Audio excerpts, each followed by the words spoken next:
Deuxième invité aujourd'hui dans la grande interview en direct sur Boursorama, c'est Jean-Marc Gestin. Bonjour. Bonjour. Merci d'être avec nous, président du directoire de Klépierre. Alors sur Boursorama, on connaît tous le titre Klépierre, mais c'est vrai que la marque reste pas très connue du grand public. Et pourtant, des millions, voire des milliards, donnez pas le chiffre tout de suite parce qu'il est hallucinant, le nombre de gens qui fréquentent vos centres commerciaux. Tout le monde connaît les centres commerciaux Klépierre. Alors, Val d'Europe, Créteil-Soleil, il y en a une cinquantaine en France, 180 en Europe. Les plus connus, c'est lesquels Effectivement, Val d'Europe, Créteil-Soleil, Boulogne-Billancourt, les passages juste à côté de votre studio, la gare Saint-Lazare.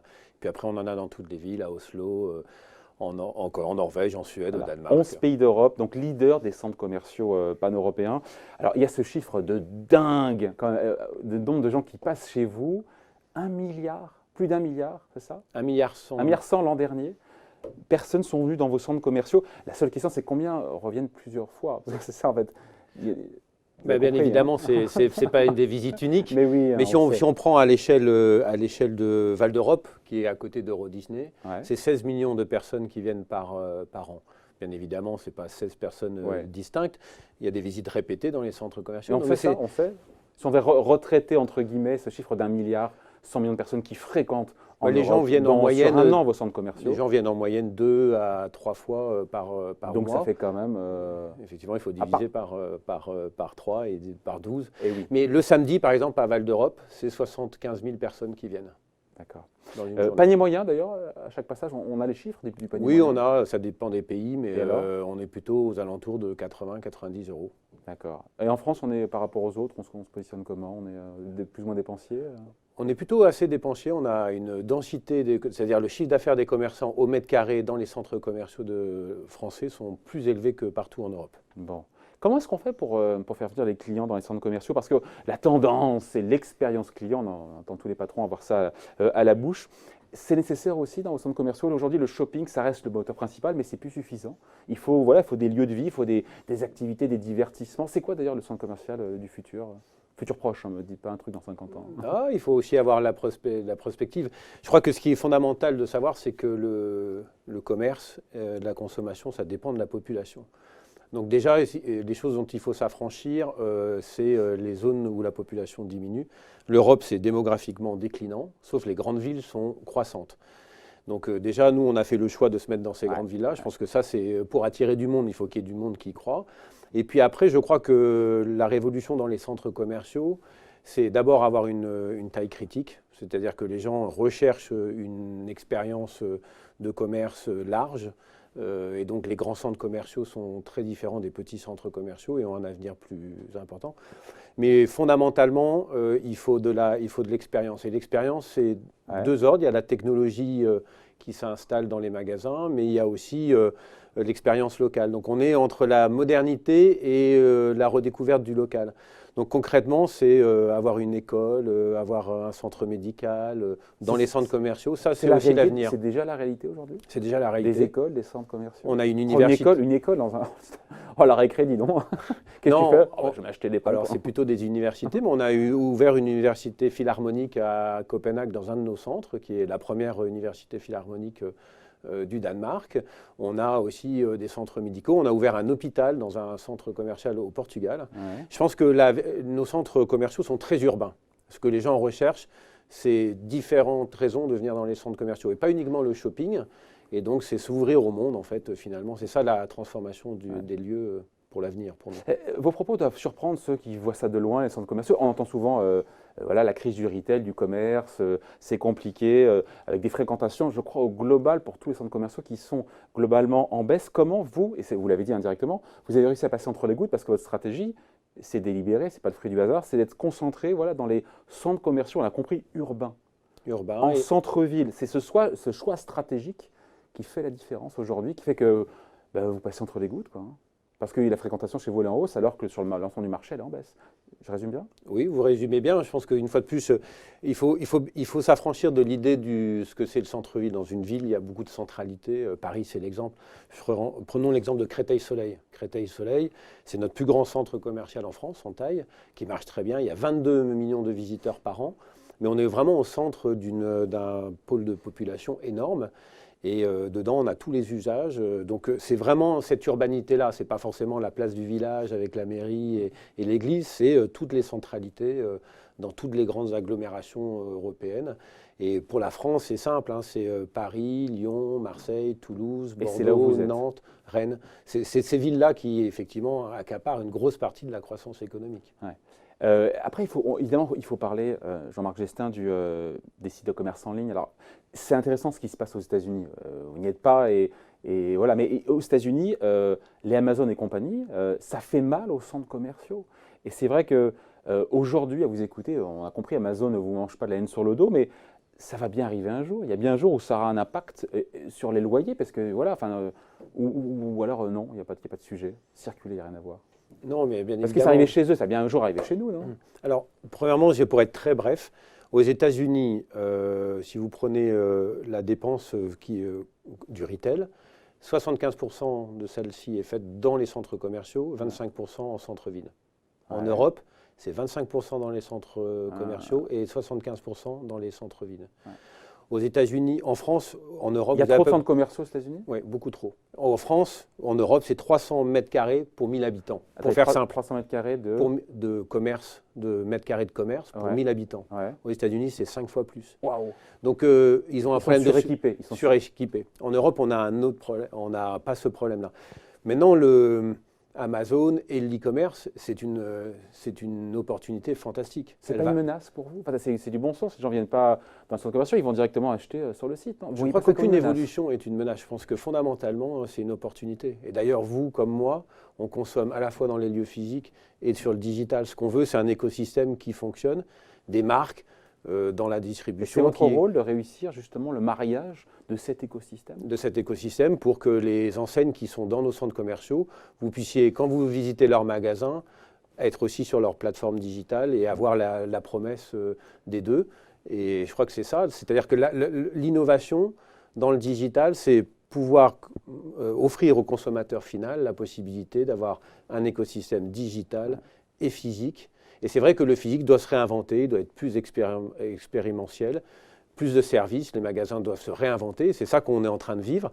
Et ça ne se fait pas n'importe où, ça ne se fait pas dans les petites villes, ça ne se fait pas dans les petits villages, ça se fait plutôt dans les grosses agglomérations et dans les grands centres commerciaux. Ils ont compris, selon vous, les investisseurs? On est sur Boursorama, justement, ce sujet, encore une fois, on sent les investisseurs qui sont préoccupés, méfiants, on va dire, à l'égard des foncières cotées, notamment sur les centres commerciaux, parce qu'il y a on voit ce qui se passe aux États-Unis, mais là, à vous écouter, la situation n'est pas la même.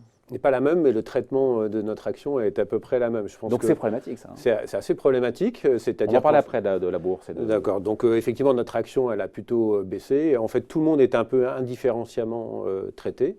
Donc tout le monde baisse. Les marchés se trompent dans la lecture qu'ils font de votre business model, qui n'est pas impacté comme l'évolution qu'on constate aux États-Unis pour les raisons que vous avez expliquées?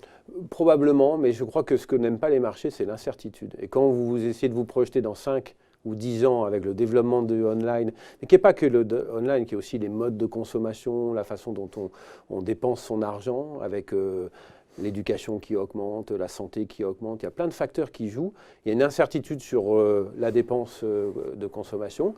Et le marché n'aime pas l'incertitude. Donc notre travail à nous, c'est de donner les gages qu'en fait notre business model, bien évidemment, n'est pas immune à toute évolution, mais s'adapte aux évolutions et marche. Jean-Marc Gestin, à horizon de 10 ans, c'est difficile de se projeter. Déjà, on va regarder 2019. 2018, c'est très frais, c'est sorti il y a quelques jours. Chiffre d'affaires de Klépierre, 1,34 milliard d'euros, en hausse de 1,3%, et un cash flow net courant, pour le coup, qui augmente beaucoup plus vite, 4,3%, 794 millions d'euros. Donc, c'est serré. Comment vous faites pour, avec 1% de hausse de chiffre d'affaires, avoir un cash flow qui augmente 4 fois plus vite? Alors, les chiffres, on regarde pas c'est qu'à périmètre constant, nos loyers, c'est-à-dire notre chiffre d'affaires, ils augmentent de 3,4%. Avec une indexation qui est seulement de 1,5%. Donc ça, c'est bon, ça. C'est une surperformance. C'est ça l'indicateur clé chez vous, hein, non?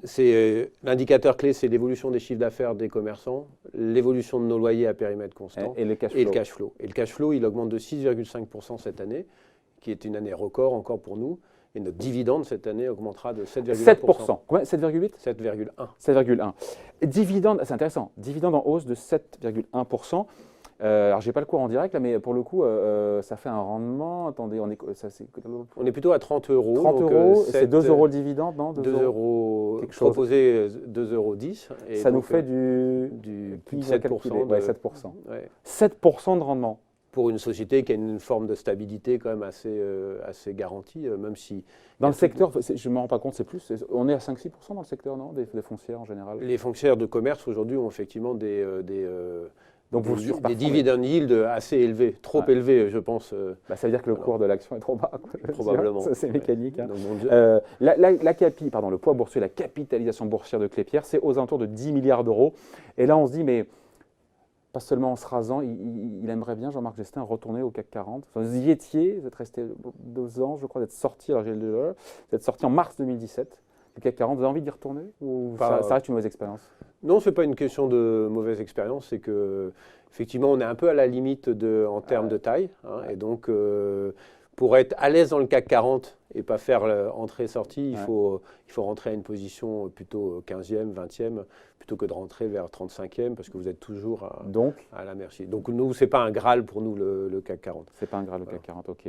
C'est vrai que depuis votre sortie du CAC 40, pour le coup, le cours n'a pas fait d'étincelle. Vous étiez à 36 euros au moment de la sortie, vous êtes à 30 aujourd'hui. Mais depuis le début de l'année, pour le coup, plus 14% ou 15% sur le titre. Il y a un retour en grâce, encore une fois, en termes de parcours boursier pour Klépierre. Sur 5 ans, moins 5%. Donc on voit bien voilà, que ça a été compliqué, avec notamment la sortie du CAC 40. Là, il y a un bon trend sur le cours boursier. Là. Je pense que ce que le marché est en train de réaliser, c'est que les sociétés comme les nôtres, finalement, il faut les différencier. Et donc, je crois que notre positionnement nous permet de se différencier. Donc, à la fois, on augmente en valeur absolue, mais surtout par rapport à nos concurrents et à nos pairs, on augmente beaucoup mieux. Et donc, c'est surtout ça pour lequel on se félicite, en fait. C'est que notre travail de positionnement et d'allocation de capital nous permet de nous différencier. Ouais. Après, il y a cette décote, c'est hallucinant. Alors, l'actif net réévalué, c'est le cours boursier théorique, c'est ça, non? C'est un peu ça? En fait, dans l'immobilier, c'est assez facile de se dire combien valent les immeubles. Ouais. Donc, tous les 6 mois, il y a des experts indépendants qui disent voilà combien ça vaut. Donc, ça vaut 24 milliards. Voilà, donc quand on regarde… Moins la dette, 8 milliards et quelques. Voilà ce que théoriquement la société vaut si vous la liquidiez. Voilà, et donc voilà. Et sauf que vous cotez 10 milliards, et donc quand on fait 20, on m'a dit quoi, 20 moins à peu près 9. 24 moins 9. 24 moins 9, ça fait donc 15. 15. Et 15. Et donc on est en décote par rapport à actif net réévalué. Ou de 30%. De façon donc il y a encore une décote. Qu'aujourd'hui, si on devait vendre à la casse, ce n'est pas le sujet, bien au contraire, c'est florissant, mais si on vendait à la casse Klépierre, on pourrait en avoir pour 30% de plus, quoi. Mais on se dit, à quoi ça sert d'être en bourse? Il y a des moments, non? Vous ne dites pas, fait chier quand même, non?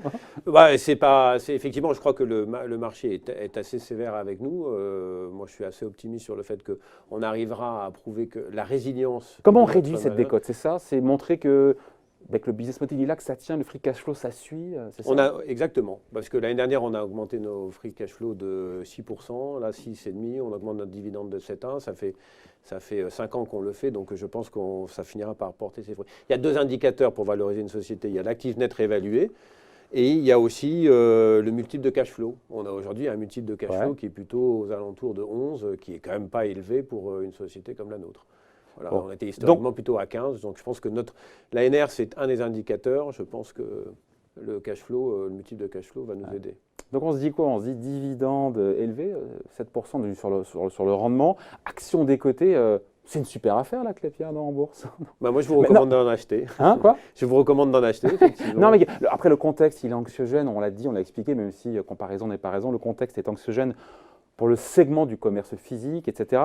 Et puis, il y a peut-être aussi, ce qui fait un peu flipper les investisseurs, c'est les hausses de taux à venir. C'est vrai que la BCE est censée au deuxième semestre, lever ses taux. Pas fait encore, mais bon, voilà, l'avenir, c'est des hausses de taux modestes a priori, mais quand même. On peut calculer dès maintenant, savoir voilà, comment vous êtes impacté, parce qu'il y a de la dette, évidemment, on l'a dit, il y a de la dette pour financer tout ça. La dette moyenne, chez nous, elle a la maturité 7 ans. Et on est couvert sur les 3 ou 4 ans qui viennent, sur l'augmentation des taux d'intérêt. Donc, on est totalement couvert.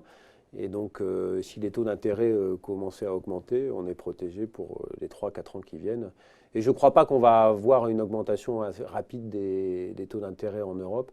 Je pense que ce n'est pas comme aux États-Unis. Je pense qu'il y a une corrélation avec la croissance qui ne se fait pas. Donc, Voilà, Ouais. on est relativement serein. Mais une fois de plus, ceux qui prédisent les taux d'intérêt se sont toujours trompés. Donc je me garderai bien de Je ne sais prédire. plus qui a dit que le marché a prévu 9 des 5 dernières crises, hein, comme on dit souvent. Bon, et donc ça veut dire quoi? Ça veut dire qu'à titre perso, Jean-Marc Gestin, on finit là-dessus, hein, et c'est une touche humour évidemment. À titre perso, il doit être gavé d'actions à titre personnel, hein, parce on a dit dividendes élevés, actions décotées, non? Ah, non, parce que nous, on avait des actions de performance Ouais. qui étaient sur la performance, qui sont très alignées avec nos actionnaires. Donc c'était sur la performance absolue et relative. Donc ces dernières années, pas de chance, nos actionnaires ont un peu perdu. Nous, on n'a pas eu Moins d'action. 5% sur 5 ans. Mais à titre personnel, j'en ai racheté. Donc avec, À quel niveau, à quel cours? Comment? J'ai racheté à 33, À 33. Ah, bah, à 30. Et, Une et maintenant, moyenne. je suis à 30. Non, mais c'est un investissement long terme. Moi, je crois beaucoup à l'entreprise dans laquelle je travaille. Donc, j'ai converti une partie de mon bonus en actions en les achetant moi-même. bon. Merci en tout cas d'avoir été notre invité aujourd'hui en direct sur Boursorama. Jean-Marc Gestin, le président du directoire de Clépierre. Merci. Merci beaucoup.